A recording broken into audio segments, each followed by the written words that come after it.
तो जो हमारा ये चैप्टर है उसके आज हम लोग सवाल लगाने शुरू कर रहे हैं। तो पहला क्वेश्चन हमारा दिया हुआ है कि कोई पोटेशियम की धातु है और पोटेशियम धातु की जो थ्रेशोल्ड फ्रीक्वेंसी है यानी जो दहली आवृत्ति होती है न्यू नॉट, इसका मान दिया हुआ है 5 × 10⁻⁻14 और कह रहा है 5 × 10⁻⁻14 केवल जो है 5 × 10⁻14 है। अब कह रहा है जब इसके ऊपर जो है ये मान लीजिए कोई प्रकाश सोर्स है हमारा लाइट का और ये इसके ऊपर क्या करता है एक प्रकाश की किरण डाली गई और इसकी जो आवृत्ति है ये भी दी हुई ये है 1.6 × 10⁻15 और इससे क्या हुए यहाँ से इलेक्ट्रॉन निकल कर जा रहे हैं और जो इलेक्ट्रॉन निकल कर जाएंगे तो उनके पास कुछ ना कुछ काइनेटिक एनर्जी होगी। साथ ही साथ इलेक्ट्रॉन को निकलने के लिए एक एनर्जी और आवश्यकता होती है जिसे हम लोग कहते हैं फाई नॉट वर्क फंक्शन। तो हमें निकालना है इलेक्ट्रॉन की काइनेटिक एनर्जी कितनी होगी, ये क्वेश्चन में हमें पूछा गया और ये दो डेटा तुम्हारे दिए गए हैं। तो सबसे पहले हम लोग लिखेंगे जो हमारी आइंस्टाइन की फोटो समीकरण होती थी वही लिखेंगे। तो हमारा होता था hν बराबर फाई नॉट प्लस में काइनेटिक एनर्जी, ये हमारी समीकरण होती थी आइंस्टीन की फोटो इलेक्ट्रिक समीकरण। अब इसी समीकरण के अनुसार हम लोग क्या करेंगे, इसको सॉल्व कर लेंगे। देखिए फाई नॉट को हम लोग लिख सकते हैं hν, फाई नॉट बराबर होता है hν0 प्लस में काइनेटिक एनर्जी की हमें निकालना है। तो यहाँ से हम लोग hν0 को इधर उठा लाएंगे तो ये माइनस का हो जाएगा, h कर लेंगे कॉमन, अंदर बचेगा न्यू माइनस में ν0 और बराबर में काइनेटिक एनर्जी हमको क्या करनी है, ज्ञात करनी है। h का मान पता होगा, नहीं पता होगा तो आपके क्वेश्चन में दिया होता है। h का मान होता है 6.6 × 10⁻34।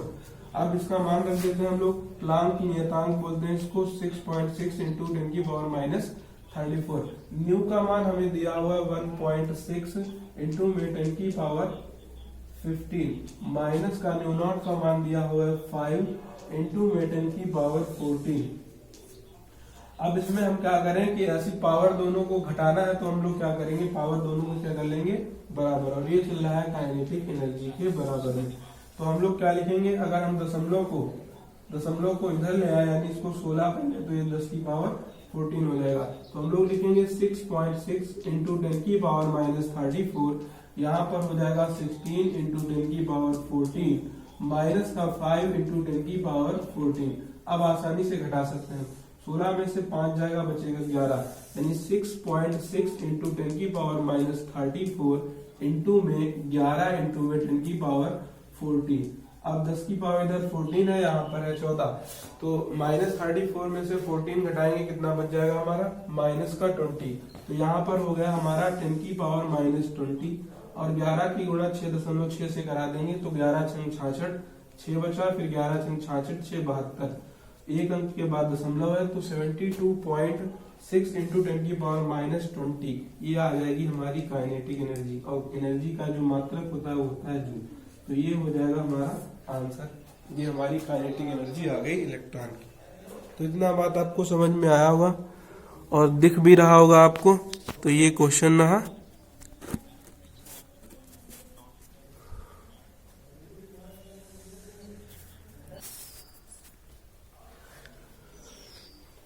देखिए क्वेश्चन में हमें कह रहा है कि एक कोई विकिरण है जिसकी आवृत्ति 5.2 × 10⁻14 हर्ट्ज है और जब वो किसी धातु की सतह पर पड़ती है तो उससे इलेक्ट्रॉन जो उत्सर्जित होते हैं उनकी काइनेटिक एनर्जी गतिज ऊर्जा का मान इतना दिया हुआ है।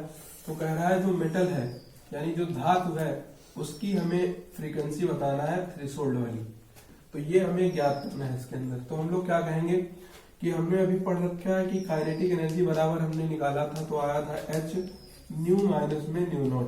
अब इसमें हमें काइनेटिक एनर्जी का मान पता है, इसका मान पता है, तो हमें केवल यही निकालना है, तो ये यहाँ से निकल आएगा। काइनेटिक एनर्जी का मान रखिए तो हो जाएगा 1.3 × 10⁻−20, यहाँ पर ये 20 है और प्लांक नियतांक होता है 6.6 × 10⁻34। न्यू का मान दिया हुआ है यहाँ पर 5.2 × 10⁻14 और हमें ν0 का मान निकालना है।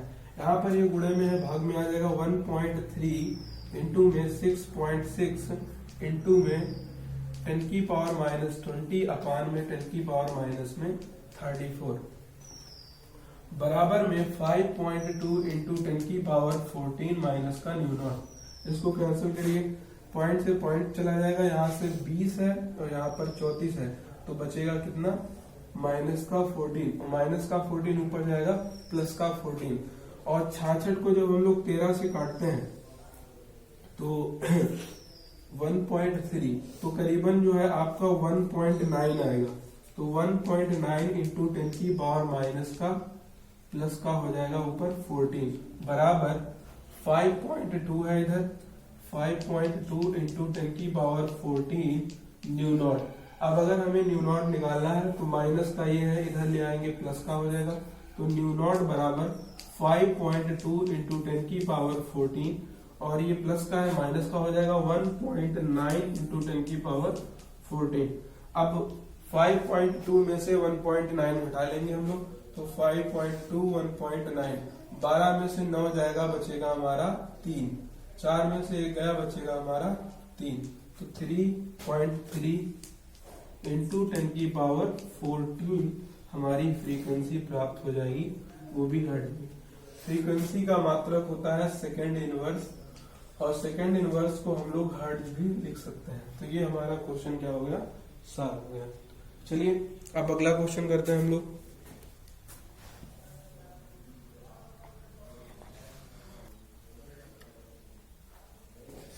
अब हमारा क्वेश्चन कह रहा है एक फोटॉन है जिसकी तरंग दैर्घ्य है 4 इंटू 10 की पावर -7 मीटर, और कोई धातु का जो कार्यफलन है 2.13 इलेक्ट्रॉन वोल्ट में दिया है। तो आपको बताना है फोटॉन की ऊर्जा कितनी है, और जो इलेक्ट्रॉन निकल रहा है उसकी गतिज ऊर्जा कितनी है, और जो गतिज ऊर्जा से इलेक्ट्रॉन जा रहा है उसका वेग क्या है। तो तीनों चीजें हमारे बताना है। तो फोटॉन की एनर्जी बताने से पहले हमें ये पता होना चाहिए फोटॉन की एनर्जी होती है एच न्यू, और अगर इसे हम न्यू को हम सी न्यू बराबर होता है सी अपान में लेमडा, तो इसको हम लोग लिख सकते हैं सी अपान में लेमडा। तो हमें फोटॉन की एनर्जी यहाँ से पता हो जाएगी। प्लांक नियतांक होता है 6.6 इंटू 10 की पावर -34। सी होता है प्रकाश का वेग 3 इंटू 10 की पावर 8 होता है प्रकाश की चाल। लेमडा का मान हमें दिया हुआ है 4 इंटू 10 की पावर -7, ये भाई लेमडा का मान दिया हुआ है। तो इससे क्या करेंगे हम लोग, फोटॉन की ऊर्जा निकाल सकते हैं। तो फोटॉन की ऊर्जा निकालेंगे तो क्या हो जाएगा, इसको काट पीट लिए, -7 है ऊपर कट जाएगा -7, तो यहाँ पर बचेगा तुम्हारा माइनस का 27, और माइनस के 27 से 8 जब घटा देंगे तो बच जाएगा माइनस का 19। तो ऊपर हो गया हमारा 6.6 अपान में 4 इंटू 10 की पावर -19। अब यहाँ पर ये आ गई हमारी फोटॉन की ऊर्जा किसमें, जूल में। और हमें क्वेश्चन में कह रहा है कि जो फोटॉन की ऊर्जा बताना है वो हमें इलेक्ट्रॉन वोल्ट में बताना है, और जूल में अगर हमें ऊर्जा पता है तो 1 इलेक्ट्रॉन वोल्ट बराबर होता है 1.6 इंटू 10 की पावर -19 जूल। ये होता है 1 इलेक्ट्रॉन वोल्ट बराबर। तो हमें ये जूल में आया है, इसको इलेक्ट्रॉन वोल्ट में कन्वर्ट करना है। तो यह क्या करेंगे, 1.6 इंटू 10 की पावर -19 से क्या कर देंगे, डिवाइड कर देंगे। तो वो 6.6 अपान में 4 इंटू में 1.6 इंटू 10 की पावर -19, और ऊपर है हमारा 10 की पावर -19, तो ये कैंसिल हो जाएंगे। यहाँ पर है 16, और 16 का जब गुणा कराएंगे 4 से तो हो जाएगा 6.4। तो लगभग ये 1 और पॉइंट से पॉइंट कैंसिल हो जाएगा, तो यहाँ पर बचेगा 2, तो 200 करीबन जो है 3 बार जाएगा, तो 1.03 ये आ जाएगा हमारा इलेक्ट्रॉन वोल्ट में आंसर। ये हो गई फोटॉन की ऊर्जा। अब हमें अगला क्वेश्चन कह रहा है कि हमें बताना है काइनेटिक एनर्जी कितनी है इलेक्ट्रॉन की। तो देखिए काइनेटिक एनर्जी निकालने के लिए बस एक ही समीकरण हमारे पास आइंस्टीन वाली, उसी की मदद से हम लोग निकाल लेंगे। तो वो है हमारी एच न्यू बराबर फाई नॉट प्लस में काइनेटिक एनर्जी, ये होता है। और यहाँ हमें काइनेटिक एनर्जी निकालना है, और यहाँ पर जितनी भी चीजें रखी जाती हैं सब रखी जाती हैं जूल के अंदर। तो हमें सबसे पहले एच न्यू चाहिए जूल में, तो यहाँ पर हमने SC/λ निकालना है, वो भी इलेक्ट्रॉन वोल्ट में। तो जूल का अगर मान रखना है तो ये जूल का मान हमने निकाला है, तो ये हमारा जूल वाला हो जाएगा। 6.6 को इसको डिवाइड कर लिया जाए, 6.6 है तो ये करीब बनेगा 6.6 अपान में 4, तो 4 एकम 4 और यहाँ पर आ जाएगा 2, 4 छंग 24, फिर 2 आ जाएगा, 4 पंचे 20 और फिर हमारा पॉइंट है 1, तो 1.6 इंटू 10 की पावर माइनस 19, तो इतना करीब बन रहा है ये जूल में। और फाई नॉट दिया है हमारा 2.13 इलेक्ट्रॉन वोल्ट में, इसको कन्वर्ट कर लेंगे हम लोग जूल में, तो गुणा करा देंगे 1.6 इंटू 10 की पावर माइनस 19 से और फिर गुणा कराने के बाद फाई नॉट कुछ आ जाएगा, इसको कर लिया जाए 2.13 इंटू में 1.6 इंटू में 10 की पावर माइनस 19 और प्लस काइनेटिक एनर्जी, और हमें काइनेटिक एनर्जी का मान निकालना है। तो ये चीज इधर प्लस में इधर आ जाएगी, किसमें हो जाएगी माइनस में, तो लिखेंगे 1.6 इंटू 10 की पावर माइनस 19 माइनस का 2.13 इंटू में 1.6 इंटू 10 की पावर माइनस 19 और यहाँ से आ जाएगी हमारी काइनेटिक एनर्जी। ये गुणा भाग करके आपको निकाल लेना है, ये काइनेटिक एनर्जी आ जाएगी, तो दूसरे का ये आंसर हो गया। अब हमें बताना है इलेक्ट्रॉन का वेग कितना है, तो काइनेटिक एनर्जी बराबर सूत्र होता है हाफ mv² और यहाँ पर m रखना है इलेक्ट्रॉन का और मास ऑफ इलेक्ट्रॉन होता है 9.1 इंटू 10 की पावर माइनस 31। तो यहाँ से काइनेटिक एनर्जी का मान कहाँ से आया, ये वाला मान यहाँ पर रख देना है, m का मान यहाँ से रख देंगे तो v का मान भी हमें पता हो जाएगा। तो ये तीनों क्वेश्चन के जो है आंसर्स हो जाएंगे इस तरीके से। ये क्वेश्चन कुछ थे हमारे प्रकाश वैद्युत प्रभाव पर। अब हम लोग क्वेश्चन देखेंगे देहली, जो हमारी डी ब्रॉगली वेवलेंथ है उसके बारे में देखेंगे क्वेश्चन।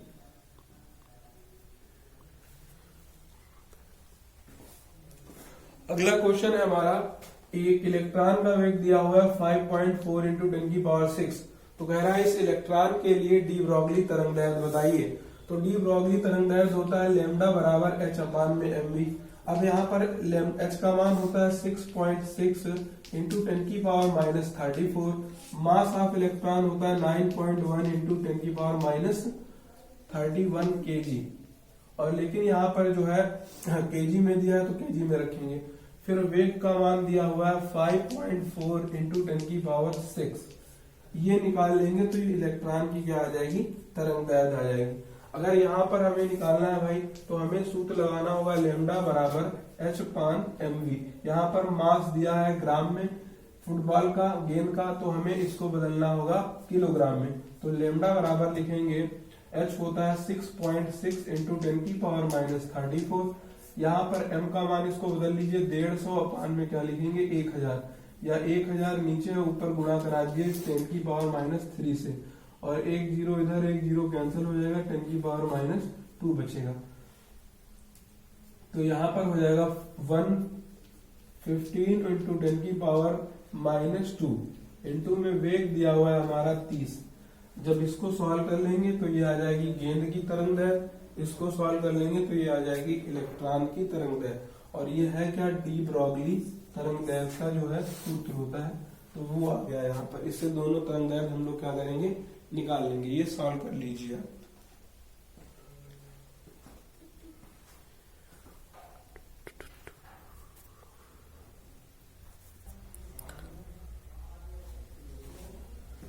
अगला क्वेश्चन है हमारा, क्वेश्चन कह रहा है कि किसी इलेक्ट्रॉन को कितने इलेक्ट्रॉन वोल्ट पर त्वरित किया जाए जिससे डी ब्रॉगली तरंग दैर्ध्य उसकी 0.4 एंगस्ट्रॉम हो जाए। तो हमने इसके लिए संबंध बताया था इलेक्ट्रॉन के लिए, लैम्डा बराबर डायरेक्ट आया था 12.27 एंगस्ट्रॉम में था, अपान में ये रखा रूट के अंदर वोल्ट। तो हमें जो है डी ब्रॉगली तरंग दैर्ध्य दी हुई है और इलेक्ट्रॉन वोल्ट में ये त्वरित पूछ रहा है वोल्ट कितना होगा। तो यहाँ पर क्या करेंगे हम लोग, पॉइंट इसका मान रख देंगे 0.4 बराबर 12.27 और रूट वी उधर ले जाएंगे तो ये रूट वी आ जाएगा 12.27 अपान में 0.4, रूट हटाने के लिए स्क्वायर कर देंगे तो इधर भी आ जाएगा 12.27 अपान में 0.4 का स्क्वायर। इसको सॉल्व कर लेंगे, जितना वोल्ट आ जाएगा वही हमारा क्या हो जाएगा, इलेक्ट्रॉन वोल्ट में आंसर हो जाएगा। तो ये हमारा क्वेश्चन हो गया अगला। अब हम लोग अगला क्वेश्चन सॉल्व करेंगे।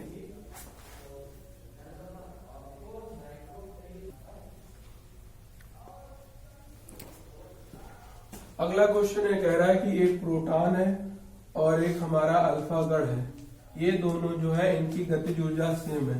कह रहा समान गतिज ऊर्जा से गति कर रहे हैं तो इनकी तरंग दैर्घ्य जो होगी लैम्डा पी मान लेते हैं इसकी, और इसकी होगी लैम्डा अल्फा। तो इन दोनों की जो तरंग दैर्घ्य है इनका हमें बताना है अनुपात। तो बताया था किसी भी तरंग दैर्घ्य निकालना है, बताया था किसी के मास के लिए आता था हमारा सूत्र लैम्डा बराबर h अपान में अंडर रूट के अंदर 2m ये मान आता था। लेकिन अल्फा और प्रोटॉन और अल्फा कण के बीच में संबंध क्या होता है ये जान लीजिए, एक इलेक्ट्रॉन और फिर हमारा प्रोटॉन और अल्फा गण, ये होता है इसका अगर आप मास का देखेंगे अनुपात और फिर इसके आवेश का चार्ज का अनुपात देखेंगे तो ये होता है 1 1, ये 18 36 और ये बराबर होता है 4 प्रोटॉन के, ये बराबर होता है 2 प्रोटॉन के, ये एक ही चल रहा है। और अल्फा कण बराबर होता है 2He4, यानी जो हीलियम का नाभिक होता है इसे ही हम लोग कहते हैं अल्फा कण। तो कहने का मतलब जो हमारा अल्फा का जो मान होगा वो किसके बराबर होगा, प्रोटॉन के 4 गुने के बराबर होगा। और हमें क्वेश्चन में कह रहा है कि एक प्रोटॉन और जो है एक अल्फा कण वो समान गतिज ऊर्जा से क्या कर रहे हैं, गति कर रहे हैं। तो उनका जो है हमें क्या बताना है, तरंग दैर्घ्य का अनुपात बताना है। अच्छा, हमें तरंग दैर्घ्य का अनुपात बताना है तो चार्ज दोनों पे क्या होंगे बराबर होंगे। तो चार्ज और वेलोसिटी का जो फैक्टर होगा वो कैंसिल हो जाएगा। ये लैम्डा अल्फा मान ले h अपान में अंडर रूट के अंदर 2m और अब क्या करेंगे हम लोग, यहाँ पर जो चीज बराबर होंगी उनको क्या कर लेंगे, कैंसिल। तो लैम्डा अल्फा बराबर यहाँ पर लिख सकते हैं h अपान में 2m यहाँ पर मास किसका हो जाएगा, प्रोटॉन का।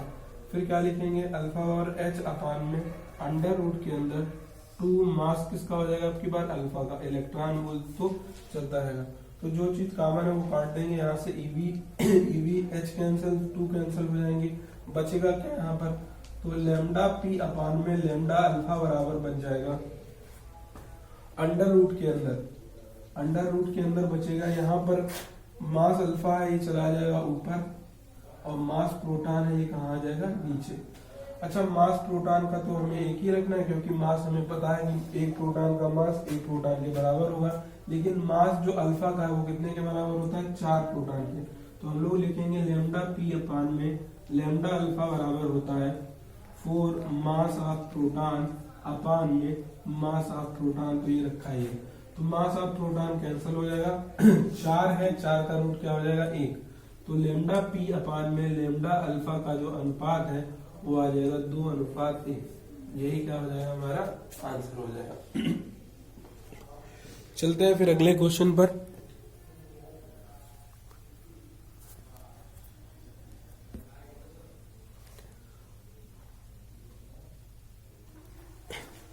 अगला क्वेश्चन कह रहा है कि एक प्रोटॉन और एक अल्फा गण को समान विभव से त्वरित किया जाता है। अब की बार जो है क्या समान कर दिया है, विभवांतर। तो लैम्डा बराबर अगर हम प्रोटॉन के लिए लिखें तो लिखेंगे h अपान में अंडर रूट के अंदर 2mp इंटू में फिर लिखना होता है इलेक्ट्रॉन फिर विभव। और अगर लैम्डा अल्फा के लिए लिखें तो क्या लिखेंगे, h अपान में अंडर रूट के अंदर l अल्फा बराबर लिखे तो लिखेंगे अंडर रूट के अंदर 2m अल्फा हो जाएगा फिर इलेक्ट्रॉन इंटू में वोल्ट। अच्छा, विभव दोनों के समान है तो विभव क्या हो जाएंगे, कैंसिल। h से h कैंसिल हो जाएगा, 2 से 2, रूट 2 से रूट 2 कैंसिल हो जाएगा। अब हमें मान रख देना है लैम्डा p बराबर क्या लिखेंगे, 1 अपान में। अब इलेक्ट्रॉन यहाँ पर प्रोटॉन का रखना है तो प्रोटॉन का रख देंगे मास ऑफ प्रोटॉन। और जो हमारा इलेक्ट्रॉन पर आवेश और प्रोटॉन पर आवेश क्या होते हैं, बराबर होते हैं। तो लिखेंगे यहाँ पर 1 इलेक्ट्रॉन बराबर है, आवेश दोनों का क्या हो गया, 1 इलेक्ट्रॉन। अब लैम्डा अल्फा बराबर क्या लिखेंगे, 1 अपान में। अब m अल्फा बराबर कितने के बराबर होता है, मास ऑफ अल्फा के 4 मास प्रोटॉन के बराबर होता है। और जो प्रोटॉन का हो चाहे चार्ज और इलेक्ट्रॉन का हो, दोनों के आवेश बराबर होते हैं। लेकिन अल्फा के ऊपर जो आवेश होता है वो 2 गुना होता है, तो इसलिए यहाँ पर लिखेंगे 2 इलेक्ट्रॉन के बराबर। अब क्या करेंगे, दोनों को डिवाइड कर देंगे क्योंकि अनुपात पूछा है। तो लिखेंगे अंडर रूट के अंदर क्या आ जाएगा, अल्फा वाला ऊपर चला जाएगा तो 4mp इंटू में टीई 2e, फिर क्या हो जाएगा यहाँ पर mp इंटू में e। अब mp से mp कैंसिल, e से e कैंसिल, ऊपर हो जाएगा 4 दूनी 8 और नीचे चल रहा है 1 और 8 का निकालेंगे जब तो 2 चक्कू 8 यानी 2√2, तो ये हो जाएगा 2√2 अपान में 1। यही हो गया हमारा अनुपात प्रोटॉन की तरंग दैर्घ्य और अल्फा यानी जो अल्फा कण है उसकी तरंग दैर्घ्य का अनुपात आएगा 2√2 अपान में 1। ये हो गया हमारा इसका अनुपात। तो लगभग हमने प्रकाश विद्युत के जो है अलग अलग प्रकार के सवाल लगाए, फिर हमने जो है डी ब्रॉगली तरंग दैर्घ्य के जितने प्रकार के बनते थे वो हमने लगा लिए। फिर हम लोग अब चालू करेंगे नए क्लास, नई वीडियो के अंदर नया चैप्टर हमारा स्टार्ट हो जाएगा।